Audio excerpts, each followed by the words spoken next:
A questão da solubilidade.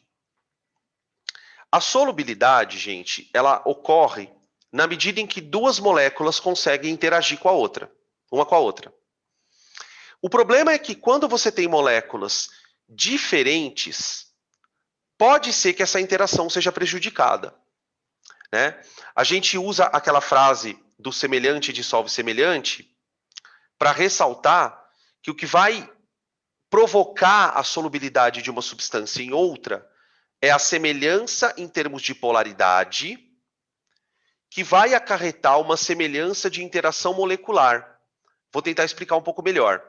Por exemplo, a água é uma substância que interage por ponte de hidrogênio, certo? Então, se ela interage por ponte de hidrogênio, ela vai dissolver melhor substâncias que interagem também por pontes de hidrogênio. Por isso ela acaba dissolvendo bem o álcool e por aí afora. Se uma substância interage por dipolo induzido, ela vai dissolver melhor substâncias que interagem por dipolos induzidos. Porque, veja, essa figura que vocês estão vendo aqui, ela não é novidade. Vocês devem lembrar que eu mostrei essa figura na aula anterior. Para dizer assim, olha, quando a gente fala que semelhante dissolve semelhante, a gente está falando de polaridade. Só que nós sabemos que a polaridade interfere na interação. Então, por exemplo, as substâncias A e B têm polaridades altas. Então, a gente poderia, por exemplo, especular que ambas as moléculas interagem por ponte de hidrogênio. Então, se você pega uma molécula que interage por ponte de hidrogênio e mistura ela numa outra molécula que interage por ponte de hidrogênio, sistema homogêneo. Essas moléculas, por exemplo, elas devem interagir por dipolo induzido. São moléculas de polaridade baixa, provavelmente interagem por dipolo induzido, então uma molécula dissolve bem na outra, tá? Uma molécula que faz ponte de hidrogênio não dissolve muito bem uma molécula que faz dipolo induzido. Então, é uma coisa muito curiosa, porque as forças precisam ser parecidas. Não é só uma questão da força da ponte de hidrogênio ser mais forte. Porque, veja, se a solubilidade dependesse só da força da interação, a água dissolveria tudo. Ela dissolve muita coisa, mas tem coisas que ela dissolve melhor do que outras. Então, guarde na tua cabeça que a frase semelhante dissolve semelhante também tem relação com o tipo de interação. Eu faço ponte de hidrogênio, então eu dissolvo melhor quem faz ponte de hidrogênio. Se eu faço dipolo induzido, eu tenho dificuldade de interagir com quem faz dipolo permanente. Eu tenho dificuldade de interagir com quem faz ponte de hidrogênio. Então é uma questão de encaixe mesmo. Não só a força ser maior ou menor. Tá? Tudo bem isso? Tranquilo? Vou mostrar para vocês mais algumas tabelas. Vamos lá. Ah, não, aqui ainda não tem a tabela. Aqui é uma figura para a gente poder refletir um pouco sobre esse problema da interação. Né? No lado esquerdo, você tem a água interagindo com o etanol. Tá? Então, você tem uma interação de ponte de hidrogênio estabelecida entre a água e o etanol. A gente vai dizer que essa ponte de hidrogênio, então, é uma interação hidrofílica. Né? A gente já tinha definido na aula anterior o termo hidrofílico e hidrofóbico. Tá? Quando a gente separou os grupos orgânicos em polaridade. Então, agora a gente entende, por exemplo, da aula passada, né? Por que eu disse que o grupo hidroxila tinha alta polaridade? O grupo hidroxila tem alta polaridade por causa da ligação polar. Por causa dessa ligação polar, ele faz ponte de hidrogênio. Porém, o álcool também interage por dipolo induzido. O álcool ele tem uma cadeia carbônica que interage por dipolo induzido. Então, veja que quando a molécula é um pouco maior, ela tem regiões, aquilo que a gente comentou na aula passada. Então, o álcool ele consegue dissolver bem num hidrocarboneto como a gasolina. Tá? Esse aqui é um dos hidrocarbonetos da gasolina. É o 2,2,4-trimetilpentano. Tá? Então, a gasolina dissolve o etanol por interação de dipolo induzido, mas a água também dissolve o etanol por interação de dipolo permanente, por ponte de hidrogênio. Então, a gente vai percebendo que quando a molécula é grande, ela vai tendo pontos de interação. Pontos de interação. Pontos de interação com ponte de hidrogênio, pontos de interação com dipolo induzido. Isso explica, por exemplo, algumas moléculas se dissolverem tanto em solventes polares como em apolares, como é o caso do álcool, tá? Beleza? É justamente por causa dessa hidrofobicidade do álcool que a gente usa o álcool 70, né? Para esterilizar, para matar os vírus, e não só os vírus, né? Mas as bactérias também. Porque ele rompe a membrana da bactéria, tá? Beleza até aqui? Tranquilo? Outra figurinha, acho que agora vem a tabela, deixa eu ver. Aqui a gente começa a discutir os fatores que são extras, além das forças intermoleculares, tá? E aí eu vou lembrar a pergunta que a Lu fez no começo da aula sobre a questão do dipolo induzido e do tamanho da molécula, né? Ela tinha falado, Dan, essa coisa do tamanho da molécula, ela só vai interferir no dipolo induzido? E eu disse que sim. E aí agora a gente vai entender bem isso. Veja, aqui eu tenho álcoois, etanol, propanol, butanol, pentanol e octanol, tá? Deixa eu só corrigir uma coisa que eu acabei de descobrir aqui.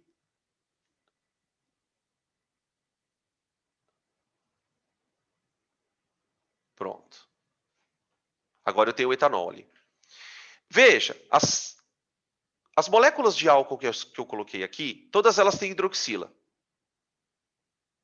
Você pergunta para mim assim, Dan, elas são polares? São. Tem hidroxila, é polar. Só que veja, a solubilidade do etanol e do propanol, infinita. À medida que você vai aumentando a cadeia, a solubilidade vai diminuindo. Como é que eu explico isso? Olha, quando a molécula é pequena, a interação com a água é tão forte que praticamente uma molécula de água tem uma molécula de álcool consegue interagir com várias de água. Acontece que quando a cadeia do álcool vai ficando maior, essa região hidrofóbica ela vai ficando tão preponderante que as moléculas de água começam a ter dificuldade de se aproximar. Então você não consegue mais considerar a possibilidade de você ter uma mistura homogênea de água e álcool. Porque a molécula de água ela consegue interagir aqui, ó. Mas essa parte aqui ela não consegue. Então as moléculas teriam dificuldade de envolver o álcool. Então você começa a formar um sistema de duas fases. Uma fase onde as moléculas de álcool ficam interagindo e uma outra fase onde as moléculas de água ficariam. Então a gente percebe que o tamanho da cadeia aqui, ele está aumentando a interação molecular. Sim, ele está aumentando a interação molecular. Porque o dipolo induzido ele vai ficando cada vez maior. Ou seja, essa molécula ela tem muito mais dificuldade de interagir com água por conta dessa diferença de cadeia. Tá? E essa diferença de cadeia, ela vai interferir também lá no ponto de ebulição. Tá? Depois eu vou mostrar uns com os hidrocarbonetos para vocês. Beleza? Aqui tem uma outra tabela. Eu vou passar para frente, para o próximo slide. Tá? Com ácidos. Tá? A mesma coisa. Eu tenho o ácido etanóico, que é o acético. Aqui eu tenho 1, 2, 3, 4, 5. Pentanóico. O ex e o hept. Tá? Diminuição de polaridade, diminuição da interação com água, mas aumento da interação molecular. Tá? O dipolo induzido aqui ó, é mais intenso do que o dipolo induzido aqui. Tá? Beleza?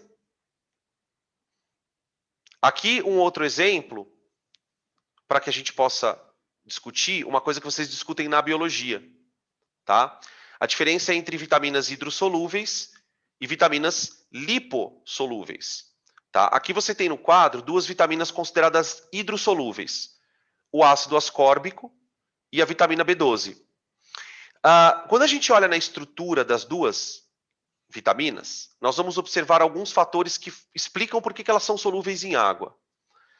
O ácido ascórbico, ele tem uma cadeia carbônica pequena, não é tão grande, e proporcionalmente ele tem muitas hidroxilas. Ele tem praticamente uma hidroxila para cada carbono, tá vendo? Essa relação de quase uma hidroxila para cada carbono faz com que o composto seja muito solúvel em água. Beleza, vitamina hidrossolúvel, eliminada pela urina, não vai causar problema com excesso de vitamina, tudo que você sabe da biologia. A vitamina B12, ela tem uma cadeia carbônica bem grande. Mas, quando você começa a olhar na cadeia, você começa a perceber umas coisinhas. Por exemplo, você enxerga na cadeia uma série de grupos NH2. Tá vendo? Ó? Os grupos NH2 fazem pontes de hidrogênio. Aqui tem NH, temos umas hidroxilinhas aqui, ó. Tá? Outra coisa que a gente observa é a quantidade grande de carbonilas na molécula. As carbonilas também podem fazer ponte de hidrogênio com uma água, né? Sacaram? Posso fazer ponte de hidrogênio com uma água. Aqui, ó, carbonila, carbonila, tá? Eu tenho nitrogênio aqui, ó, tá? Outro nitrogênio. Então, quer dizer, é uma cadeia grande, mas ela tem uma quantidade enorme de pontos de ponte de hidrogênio. Lugares da molécula onde ela vai acabar fazendo uma série de pontos de hidrogênio. Então, você tem estruturas que são mais solúveis em água. Tudo bem? Beleza. Por outro lado, você tem as vitaminas lipossolúveis. Uma vitamina lipossolúvel, ela vai praticamente não ter grupo funcional. Você não vê hidroxila, você não vê elemento eletronegativo, você não vê nada que puxe elétron para ela, tá?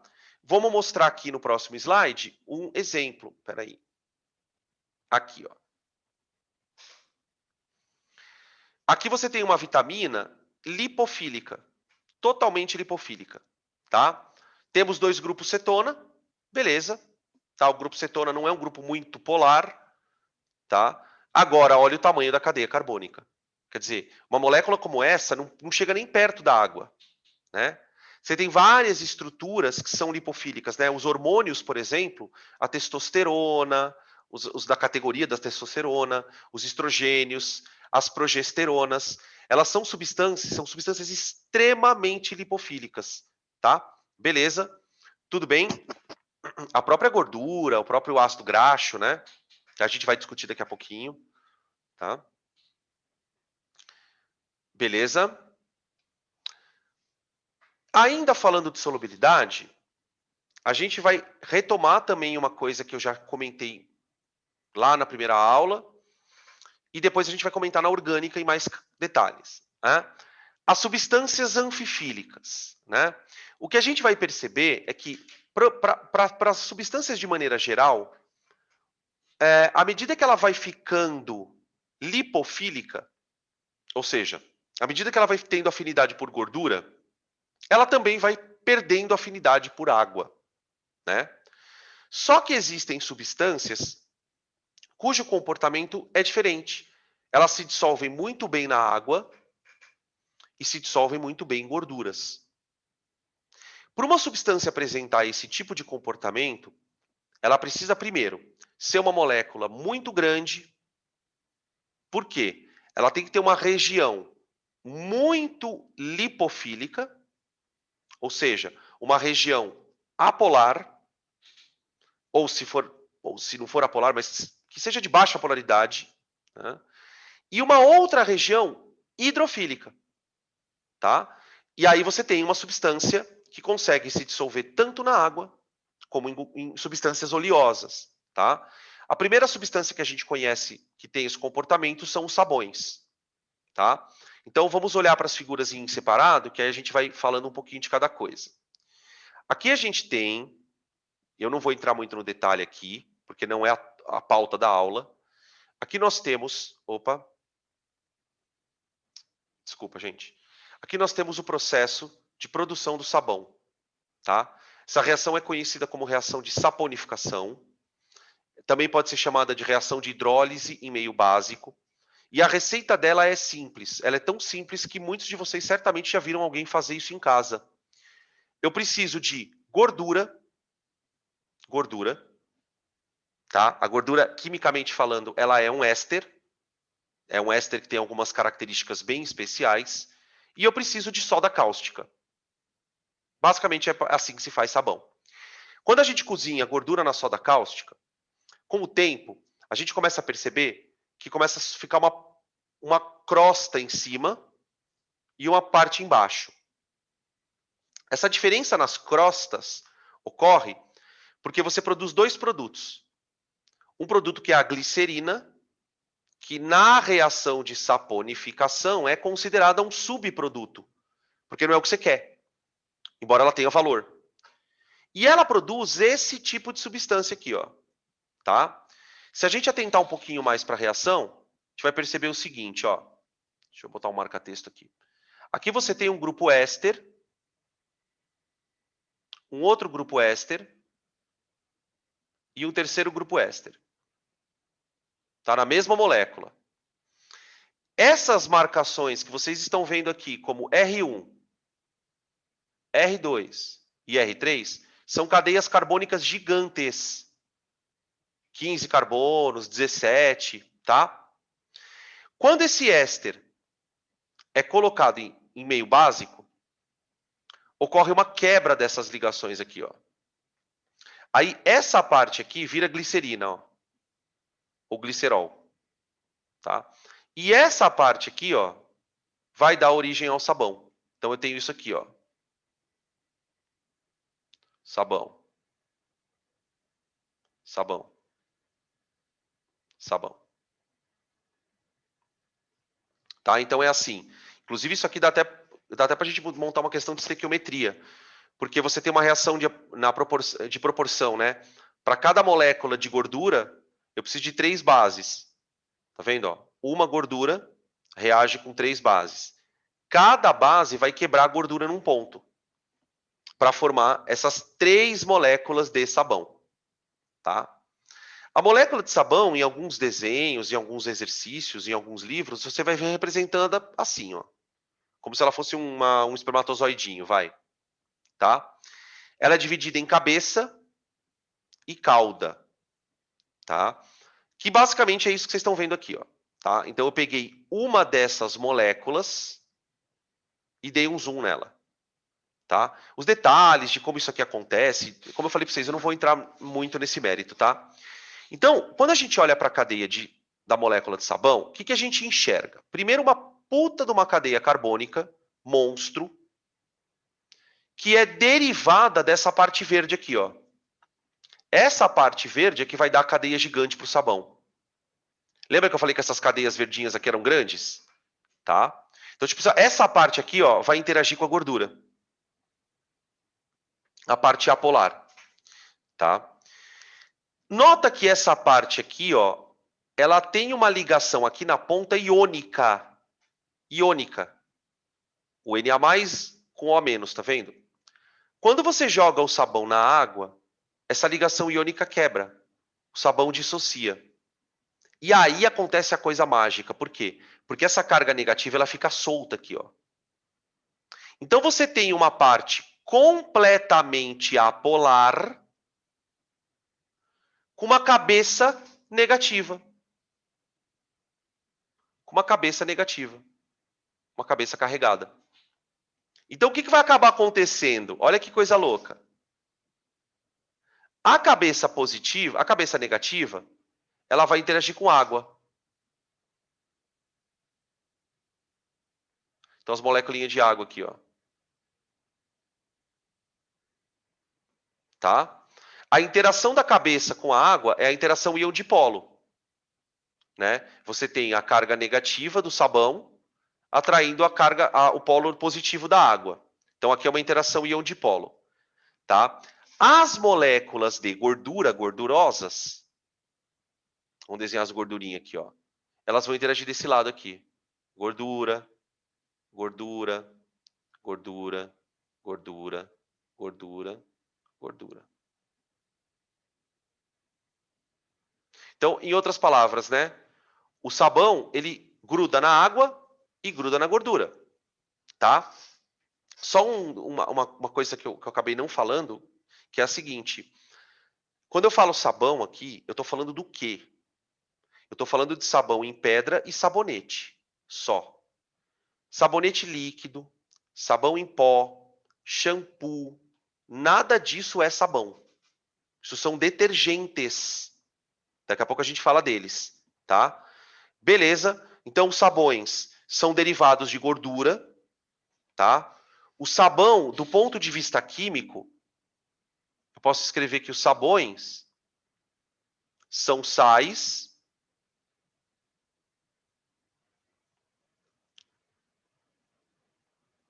de ácidos graxos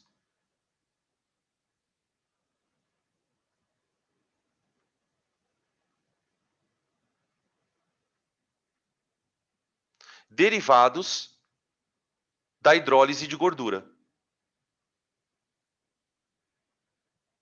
Da hidrólise básica de gorduras. Porque tem dois tipos de hidrólise, tá?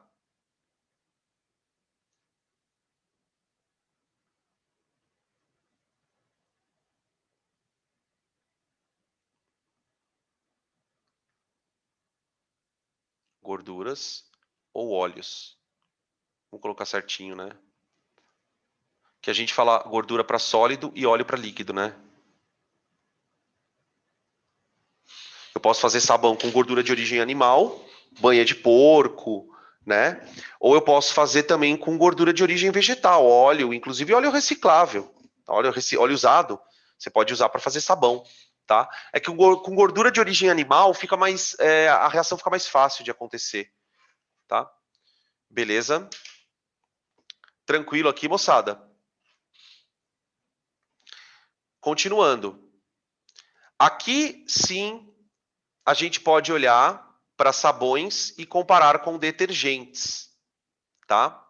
Volto, peraí. Tá? Os sabões e os detergentes, pessoal, eles fazem a mesma coisa. Só que os detergentes são melhores no que fazem, tá? Eles são substâncias que têm mais afinidade por gordura, né? Eu vou usar aqui um exemplo que não sei se vocês já vivenciaram isso. Não sei qual que é a experiência de donos de casa de vocês. Mas, peraí. Ah, tá. Mas, quem já lavou louça, sabe que quando você lava a louça com detergente, a louça fica mais limpinha, mais fácil de lavar quando você usa sabão em pedra. O sabão em pedra ele é um pouco menos eficiente, né? A roupa também. Lavar roupa com sabão em pedra não é a mesma coisa que lavar roupa com sabão em pó. Então, os detergentes eles têm uma eficiência maior, tá? Por uma série de questões. Do ponto de vista de vestibular, o que você precisa saber? Você precisa olhar para uma molécula e saber se ela é um sabão ou um detergente. É isso, tá? Então, como é que você vai identificar um sabão? O sabão, ele tem toda essa coisinha aqui, ó. Ele é um sal, mas ele é derivado de uma reação específica, não é? Como é que você identifica esse tipo de produto? Quando ele é derivado de uma gordura ou de um óleo, a cabeça dele, essa cabeça, ela é sempre do mesmo jeito. A cabeça de um sabão, eu ia escrever cabaça. Cabaça é aquele negócio que carrega coisa, né? Tipo cesto. Aqui, ó. A cabeça no sabão, ela é sempre assim, ó. C dupla O menos, com um cátion aqui. Tá? A gente chama essa cabeça aqui de carboxilato. Então você vai olhar para um carboxilato ligado a uma cadeia longa. Puta, isso aqui é um sabão. Acabou. O que não for isso é detergente. Não é isso? É detergente. Você vai enxergar também uma cabeça com carga. Você vai enxergar também uma cauda apolar, mas é diferente. É diferente, tá? Olha aqui, ó. Sabão, carboxilato com cauda. Os detergentes, aqui tem só dois. Deixa eu ver se eu coloquei o outro. Só coloquei dois, tá? Na aula de orgânica eu vou colocar uns 5. Aqui você vê duas cabeças carregadas, ó. Aí, olha a cadeia. Primeiro que a cabeça carregada tem enxofre. Ou seja, você lava o teu cabelo com enxofre, tá? Você lava o teu cabelo. Esse aqui é o do shampoo, ó. Tá? Depois você procura assim no seu shampoo, ó. Para dodecil benzenosulfonato de sódio. Para dodecil benzenosulfonato de sódio. É isso aí que você está olhando. Você lava o cabelo com isso. Você lava a roupa com isso. Você lava a louça com isso. É a mesma coisa em todos eles, tá? Beleza? Os detergentes podem ter outras cabeças carregadas. Mas tem que ter uma carga, tá? E a cadeia tem que ser grande, tá? Aqui a gente tem um exemplo dos detergentes com cadeias ramificadas, que são mais eficientes, tá? Os detergentes de cadeia ramificada, eles são mais eficientes. Porém, acabam não sendo biodegradáveis. Então, existe uma restrição aí ambiental para isso, tá? Os dois são péssimos para o ambiente, tá? Mesmo o detergente biodegradável, ele vai demorar um pouco mais para degradar, tá? O ideal, vamos dizer assim, no mundo ecologicamente correto, onde todos se preocupassem de fato com a mãe terra, com a mãe Gaia, que todos nós usássemos apenas sabão, tá? Beleza. Tranquilo até aqui? Aqui eu vou mostrar uma estrutura que vocês também já viram, que é a famosa micela. Os detergentes e os sabões se organizam de maneira inteligente para tirar a sujeira. Então aqui você tem um quadrinho que mostra uma... Imagina, por exemplo, aqui uma gota de óleo, ó, presa numa camiseta, tá? Então a gota de óleo, ela se prende à camiseta por interações moleculares, tá? Só que a camiseta é feita de um tecido que interage bem com a gordura. Se eu jogo água, só água, a água não consegue grudar na gordura e arrancar ela do tecido. Então, o que eu faço? Eu ponho o detergente com água. O que acontece é que a molécula de detergente ela vai interagir na gordura. Só que ela interage pela parte apolar. Consequentemente, as partes polares dos detergentes vão ficando expostas para a água. Então, aqui em volta, aqui a gente não pode, eu poderia desenhar aqui, ó. As moléculas de água, elas começam a se aproximar aqui, ó. Elas começam a grudar no detergente pela parte polar e dessa forma elas vão arrancando a gordura do tecido. Quando a partícula de gordura está toda ela envolta pelo detergente, a gente chama isso aqui de micela. É a estrutura formada pela ligação do detergente, que são os espinhozinhos, com a gordura e a água aqui em volta, né? E a água, tá? Beleza? Então é preciso, aí a gente entende, né? Por que a molécula tem que ser especial? Ela tem que ser grande, porque ela tem que segurar na água, segurar na gordura e levar as duas embora juntas, tá? Ficou claro isso, gente?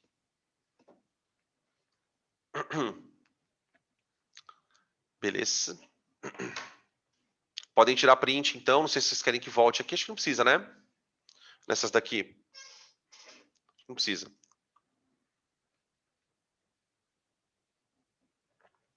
Bom.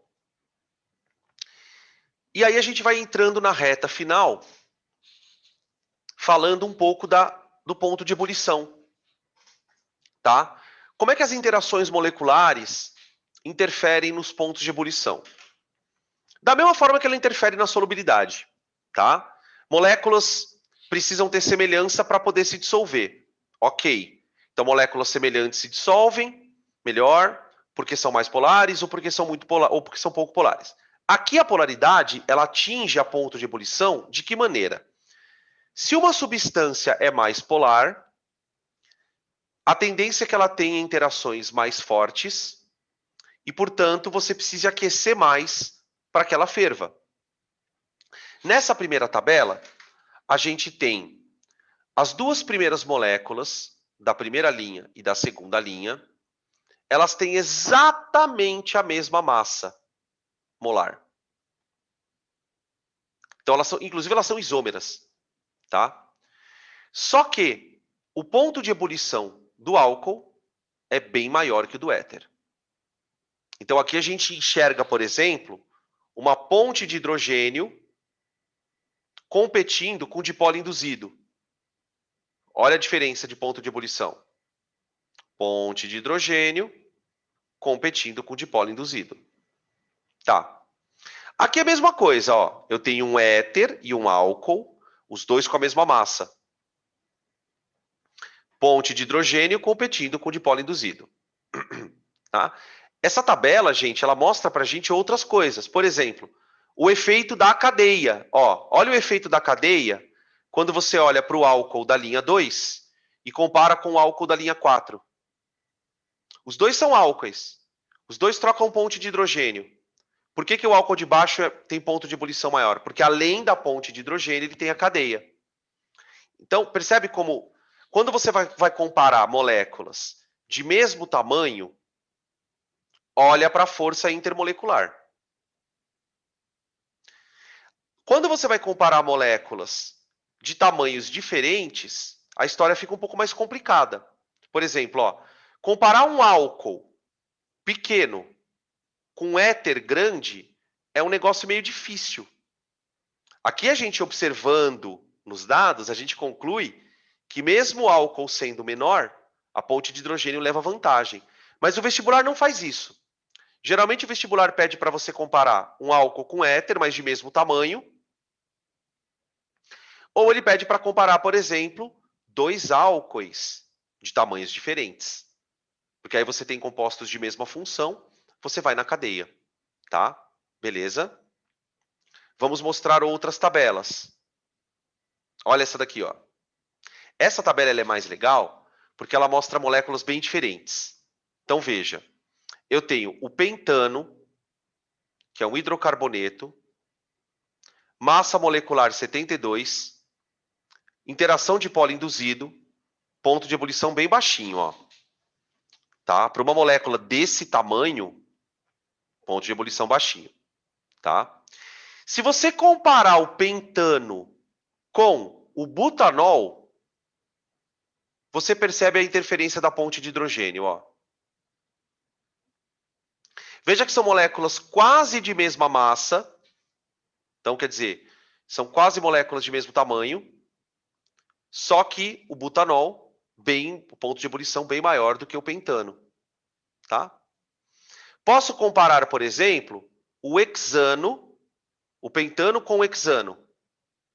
Quando eu comparo o pentano com o hexano, a gente percebe a influência da cadeia no ponto de ebulição. Né? Hexano com ponto de ebulição maior, pentano menor. Tá? Podemos comparar também, olha que interessante essa comparação, ó, uma propanona e o ácido etanóico. Eu gosto de comparar as duas para você perceber o que uma ponte de hidrogênio faz comparada com o dipolo permanente. A propanona, ela tem um dipolo permanente aqui, ó. Então, a interação dela é uma interação um pouquinho mais fraca do que a ponte de hidrogênio, tá? Então, realmente, a ponte de hidrogênio ela merece um destaque maior comparada com as outras forças, tá? Beleza? Alguma pergunta, gente? Eu estou falando muita coisa e eu não sei se vocês estão conectando tudo que eu estou falando, tá? Essas tabelas elas são boas para criar perguntas, né? Ah, por que fulano é ponto de ebulição maior que o outro? E assim por diante, tá? Beleza? Sigamos. Sigamos. Aqui nós temos interações álcool, álcool, éter, éter, tá? Para tentar ilustrar um pouquinho a diferença dos pontos de ebulição, né? No álcool, que tem um ponto de ebulição mais alto, a interação predominante é a ponte de hidrogênio. No éter, como esse oxigênio aqui está no meio da cadeia, a interação que predomina é o dipolo induzido. Então, essa interação sendo mais fraca, justifica o fato do éter ser um composto mais volátil, mais fácil de você evaporar, de ter menor ponto de ebulição, e por aí afora. Tá bom? Beleza?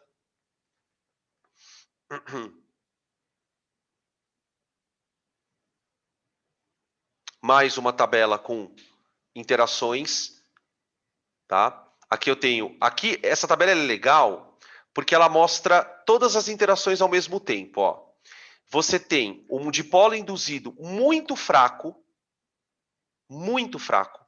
que é o do propano. Um dipolo induzido um pouquinho mais forte, mas eu ainda vou chamar de dipolo induzido, tá?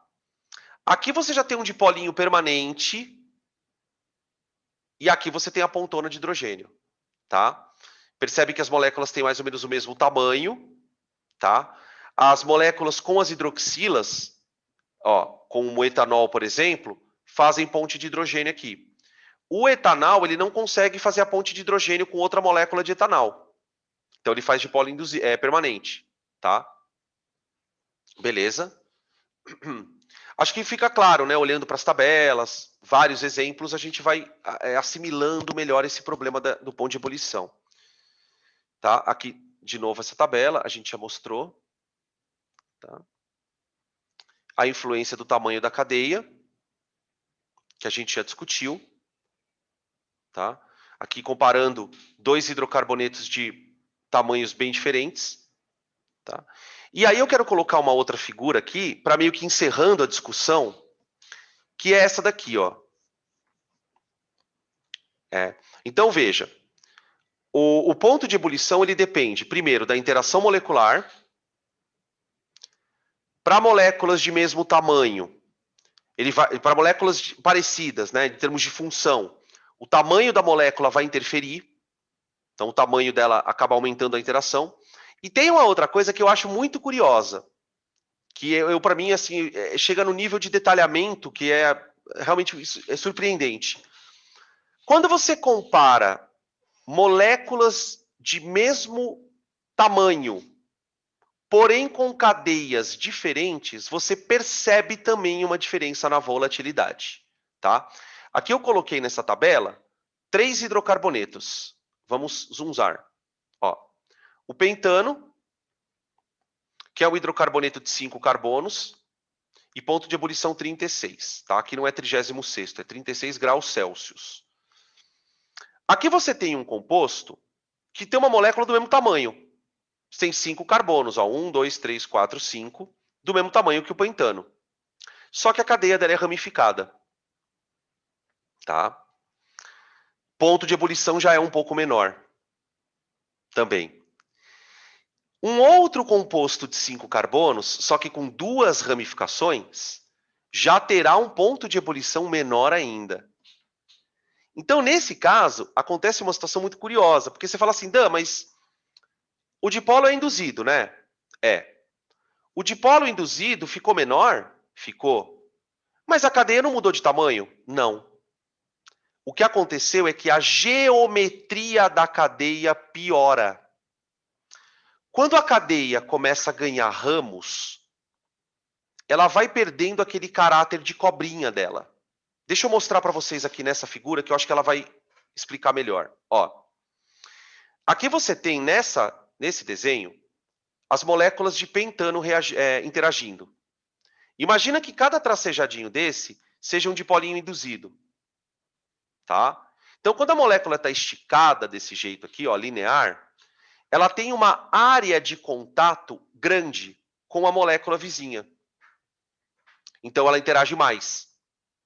Interagindo mais, ponto de ebulição maior. Quando você introduz uma ramificação, aqui, ó, por causa da geometria da molécula, a ramificação ela fica para fora da interação. Então, quer dizer, é como se você tivesse perdido um carbono na prática, em termos de interação, né? Então, o dipolo diminui. Você tem menos dipolo induzido. Se eu coloco 2 ramificações, percebe que as ramificações elas ficam para fora também, ó. Quer dizer, a cadeia ela vai perdendo a área de contato. E o dipolo induzido, como a gente viu no começo da aula, é muito suscetível à área de contato. Então, a ramificação ela vai fazendo com que as áreas de contato vão ficando menores. Então a molécula vai ganhando volatilidade, tá? Vocês não têm noção de como isso é importante até para a combustão do motor a gasolina, que eu vou falar só na aula de termodinâmica, lá no finalzinho do ano, se sobrar neurônio para nós, é claro, tá? Tudo bem? Então, ó, primeiro você olha para a força intermolecular. Se as moléculas forem parecidas, olha para o tamanho da cadeia. Se as moléculas forem muito parecidas, procura a questão da ramificação. Tá? É nessa ordem que você vai olhando para situações para poder identificar os pontos de ebulição, volatilidade por aí afora. Tá bom? Beleza? Perguntas até aqui?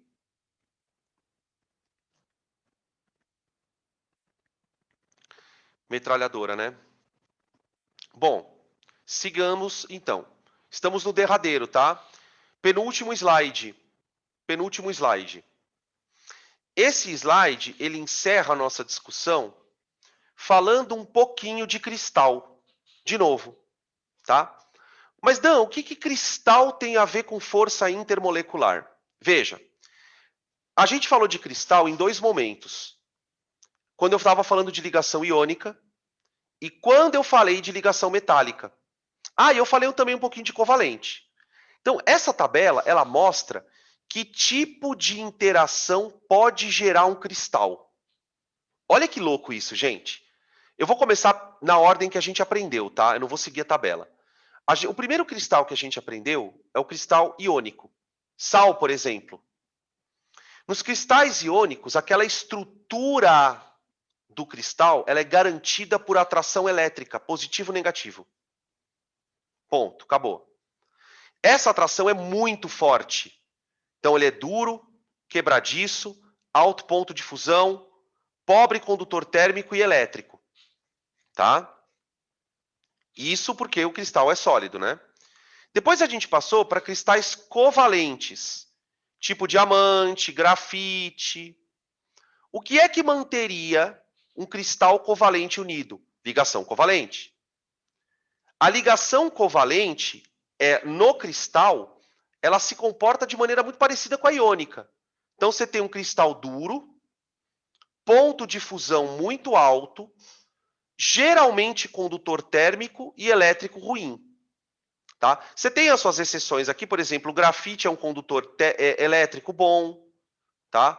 O diamante é um cristal extremamente duro, já o grafite não é. Tá?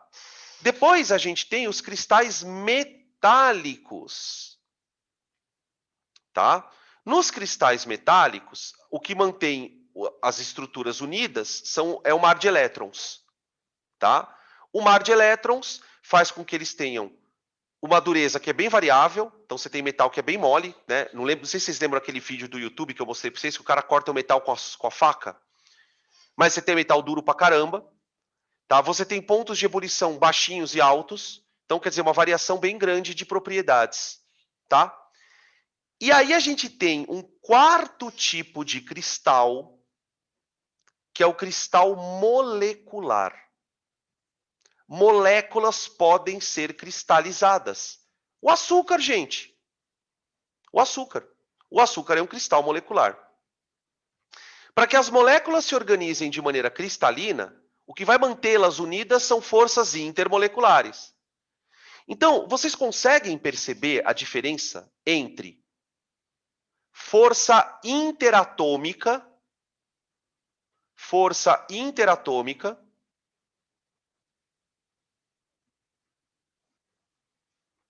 tudo bem? As amarelinhas são as interatômicas. E as forças intermoleculares? Percebe a diferença? As intermoleculares, elas também podem formar cristal. Então, por exemplo, na sacarose, tá? Como ele cita ali, o próprio gelo seco, quando está no estado sólido, gás carbônico, as moléculas estão unidas. Você quer ver um cristal muito famoso? Iodo. O iodo é cristalino no estado sólido. As moléculas de iodo ficam todas unidas por interação de dipolo induzido, porque o iodo é apolar. Então, a força intermolecular, ela pode sim organizar cristal. Só que olha para as propriedades, sobretudo de dureza e ponto de fusão do cristal molecular. Os cristais moleculares, eles são mais sensíveis do que os dos cristais formados por átomos. Ó. O cristal covalente é formado por átomo, o cristal iônico é formado por átomo e o metálico também. Isso mostra o quê, em última análise? Que a força intermolecular, por mais forte que ela seja, ela não chega nem perto da ligação química. Os cristais unidos por ligações químicas são cristais mais duros e cristais com pontos de fusão mais altos. Os cristais moleculares são sensíveis. A sacarose, quando você esquenta, ela vira caramelo, né? O cristal desmancha, tá? Tudo bem? Ficou claro isso, gente? O que é um cristal molecular? Isso é um complemento que eu gosto de que eu pensei em colocar nessa aula. O ano passado eu não tinha colocado, porque eu andei vendo questões de vestibular relacionadas a isso. E eu falei, eu preciso falar sobre isso com eles, preciso chamar a atenção deles, tá? Beleza. E para encerrar de vez, podem ir tirando print já, para a gente já podem guardando a mochila, sabe aquele momento em que você guarda a mochila e fica sentado que nem um pachá olhando para o professor, esperando o seu Uber chegar? Então, é exatamente esse o momento agora. Começa aquela barulheira na sala, o professor começa a ficar pirado, porque o aluno começa a se mexer, começa a ligar no celular, avisar o pai, pai, você já está aí na porta? Tá? Então, já vai arrumando a mala aí. Para encerrar, eu tenho um resumo gigantesco da vida. O resumo gigantesco de tudo que eu falei. Tá? É um fluxograminha aqui para a gente poder encerrar. Olha só. Interação entre coisas. Vamos ler juntos aqui. Interações entre coisas. Íons ou moléculas interagindo. Tá? Primeira pergunta que você faz. Tem íon na parada? Tem. Se tiver íon, existe molécula polar e íon. Percebe? Então, ó, tem íon. O íon está interagindo com molécula polar ou interagindo com íon também? Se o íon estiver interagindo com íon, então interação íon-íon, você tem ligação iônica. Ligação iônica. Se a interação for entre íon e molécula, você tem força íon dipolo. Percebe? Então, a ligação iônica é um tipo de interação, só que íon-íon. Aqui eu tenho a interação íon dipolo. Tá. Beleza. Se não tiver íon, você vem para cá. Se existem moléculas polares envolvidas, se não tiver molécula polar, interação de dipolo induzido. Se tiver molécula polar, como é que é essa molécula polar? Ela tem H ligado a FON? Se ela tiver H ligado a FON, o dipolo é muito forte. Então eu tenho ponte de hidrogênio. Se a molécula for só polar, mas não tiver aquele baita dipolo, aí é dipolo induzido. É dipolo permanente, perdão. Dipolo permanente. Tá? Então, a minha sugestão que fica no encerramento desse assunto é que você olhe para esse quadro e reflita sobre ele. Saiba explicar cada uma dessas etapinhas desse fluxograma, porque você vai saber tudo de interação molecular. Não tem como errar a questão no vestibular. Tudo bem? Beleza. Tranquilo. Conseguimos terminar um pouquinho antes do horário, né? Tá, é uma aula muito densa. Mas aí fica então as dúvidas.